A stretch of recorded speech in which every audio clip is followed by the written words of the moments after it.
Tirur bus സ്റ്റാൻഡിലെ മോഷണത്തിന്റെ ദൃശ്യങ്ങൾ നമ്മളെല്ലാവരും കണ്ടതാണ്. കൃത്യമായി പദ്ധതിയോടുകൂടി രണ്ട് സ്ത്രീകളെത്തി ഒരു കുരുന്നിന്റെ മാല മോഷ്ടിക്കുന്നത്.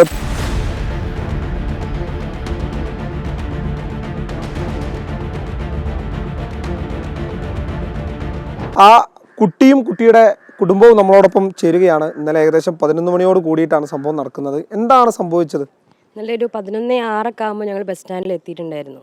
അപ്പോൾ അവിടുത്തെ ഒരു ചേച്ചി പറയുന്നുണ്ട് 11:13 ആകുമ്പോഴത്തേന് ബസ് വരുള്ളൂ എന്നൊക്കെ.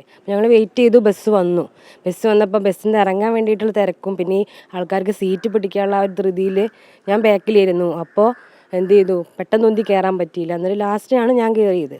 അങ്ങനെ അമ്പലത്തിലെത്തി തൊഴാൻ വേണ്ടി മോൻ്റെ ബനിയൻ അഴിച്ചപ്പോൾ എന്തില്ല, മാല കാണുന്നില്ല. അപ്പോൾ പിന്നെ അവിടെയുള്ള പോലീസുകാരടുത്തൊക്കെ പറഞ്ഞു, CCTV നോക്കി. പക്ഷേ അതിനൊന്നും എന്താ വെച്ചാൽ എവിടുന്നാ മിസ്സായി പോയി എന്നൊരു ഐഡിയ ഇല്ല.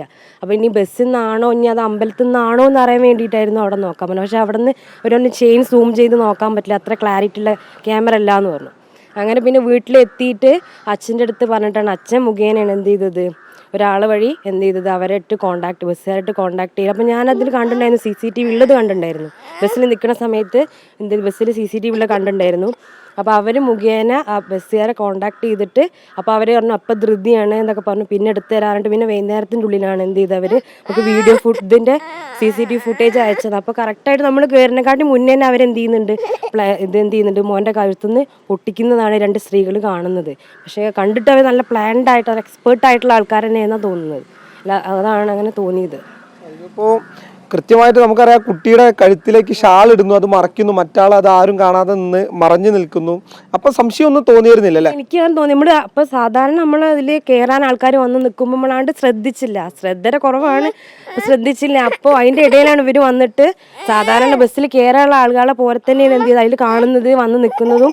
ഇതിന് വേണ്ടിയിട്ട് എന്ത് ചെയ്ത് ഞങ്ങൾ വരുന്നത് നോട്ട് ചെയ്തിട്ടായിരിക്കും. ആ മാല എന്ത് ചെയ്യുന്നു, ജസ്റ്റ് ആ ബാക്കിലൂടെ വന്നിട്ട് എന്ത് ചെയ്യുന്നു, എന്നാൽ വലിയവരതൊന്നും പൊട്ടിക്കുന്നില്ല. അവർ കുട്ടീനെ മാത്രം കരുവാക്കിയിട്ടാണ് എന്ത് ചെയ്യുന്നത്, അത് പൊട്ടിച്ചിട്ട് അവർ ജസ്റ്റ് അവരെ മറ്റുള്ള ആളുടെ കയ്യിൽ, സ്ത്രീയുടെ കയ്യിൽ കൊടുത്തിട്ട് അത് പാസ് ചെയ്തിട്ട് അവർ അപ്പോഴേ എന്ത് ചെയ്യുന്നുണ്ട്, കടന്നു പോകുന്നുണ്ട്. അപ്പം ഇതിന് വേണ്ടി ബസ്സിൽ കയറാൻ വേണ്ടി വന്നതല്ല അവർ. അപ്പം അത്രയും അവരെ പൊട്ടിക്കലുണ്ട്, അവർ അത്രയും എക്സ്പേർട്ടാണ്. കാരണം വേറെ മുന്നേ ഇതുപോലെ എന്ത് ചെയ്തിട്ടുണ്ട്, പൊട്ടി ചെയ്ത് ശീലമുള്ളതുകൊണ്ടാണ് എന്ത് ചെയ്യുന്നത്, ഇത് തോന്നുന്നത്. ആ വീഡിയോ കാണുമ്പോൾ നമുക്ക് തോന്നുന്നത്. സ്റ്റേഷനിൽ പരാതി കൊടുത്തു. ഇന്നലെ രാത്രി പോയിട്ടുണ്ടായിരുന്നു. അപ്പോൾ അവർ ഇന്ന് ചെല്ലാൻ പറഞ്ഞു, ഇന്ന് പരാതി കൊടുത്തു, FIR കൊടുത്തിട്ടുണ്ട്, അങ്ങനെ പറഞ്ഞു, അന്വേഷിക്കാന്ന് പറഞ്ഞിട്ടുണ്ട്.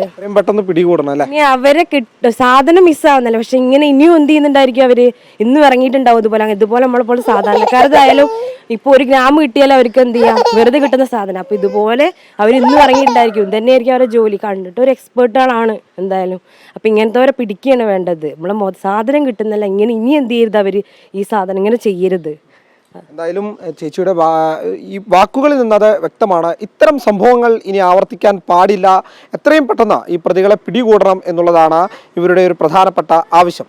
വീഡിയോ ജേർണലിസ്റ്റ് ഷെഫീഖ് അർലായിക്കൊപ്പം വി. സോണകൃഷ്ണ, റിപ്പോർട്ടർ, തിരൂർ.